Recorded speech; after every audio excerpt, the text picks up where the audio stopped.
SPACE stands for Small Press and Alternative Comics Expo. We're keying primarily on comics and more on the creators than on the actual the trademark superheroes or things that people know.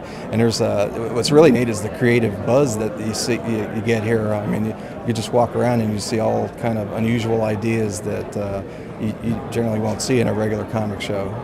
For a living, I'm a structural engineer. I've done quite a few of the buildings you probably know around town structurally, but it's kind of it's nice to have an alter ego or just something else you can do. So it's more of a hobby for me than a lot. Some of these guys here are thinking about being professionals, but I think I tried that for a little while back in my 20s. I sent some things out, solicited some work, and it just never panned out. So now it's just a hobby, and it's a lot of fun.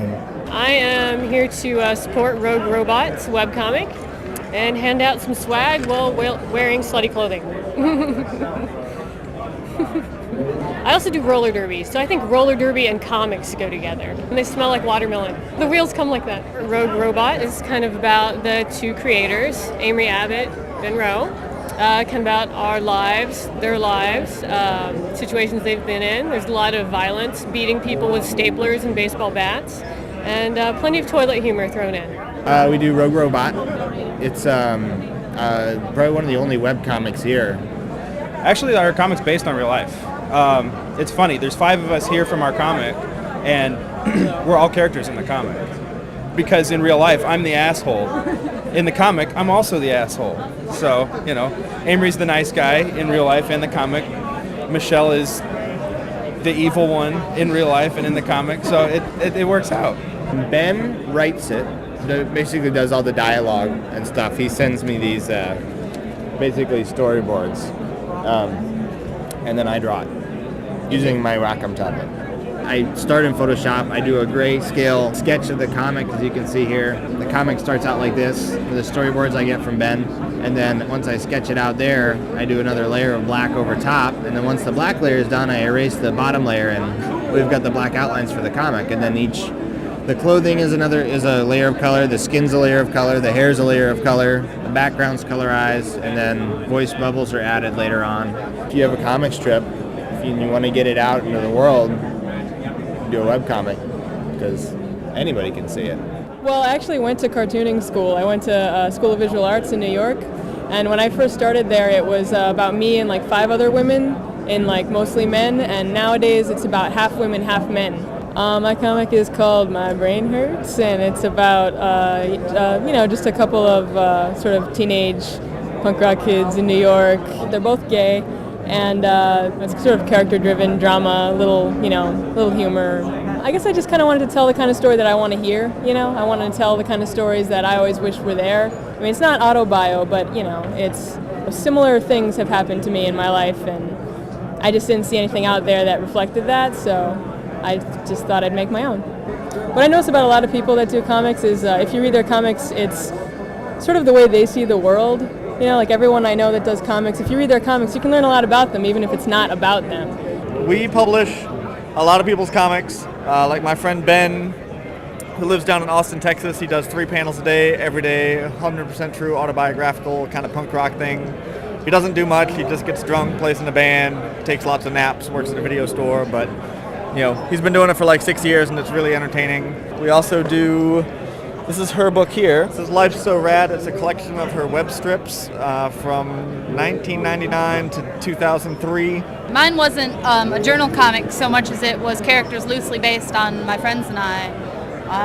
And I don't know where I came up with that. I think I was just too lazy to make up my own characters. So there's a big movement right now with autobiographical comics. If you get to the end of a Snake Pit book and you're like, even though he's just been taking naps for the last 6 days, you're like, I got to know what happens next. Maybe tomorrow he doesn't take a nap. Maybe he doesn't get drunk today. He goes to work instead, or gets drunk at work tomorrow, or who knows. So. Bands break up. He breaks up with girlfriends. He meets new people, and you see it over the grand scheme of it, definitely. So I went to Ohio State. It was a great time. I studied philosophy and physics. So that's what I did there, and didn't sleep, and basically went insane for 4 years. So that was pretty much it. I should have been doing things like drinking or doing the things that people are supposed to do in college, like leaving their apartments. But I didn't do that, so I drew comics and did calculus, and I think that means I'm a nerd. The friend gave me Dan Klaus's Ghost World when I was in it's about a sophomore in college at OSU, and I kind of saw in that a possibility for doing more literary stuff. I mean, don't get me wrong, I like doing like a silly animal comic every once in a while, or a fart joke or something. I mean, that's great, but I guess that's not typically what I see when I walk out my door to go get groceries. I mean, I see like somebody who's begging for food or something like that, or just people just going to their jobs and stuff like that. So I mean, it's not, life isn't generally a carnival, so I don't really tend to put that in my comic. Basically, the start of the story, I mean, the mother of the family has died. You come to find out that she had cancer, but it basically revolves around Thomas Tennant, who's a 7-year-old boy, and his father. And his father is not really dealing with the death very well. He's sort of detaching from reality to a significant degree, where the son, Thomas, has to take care of him and sort of takes up this role as guardian of the family.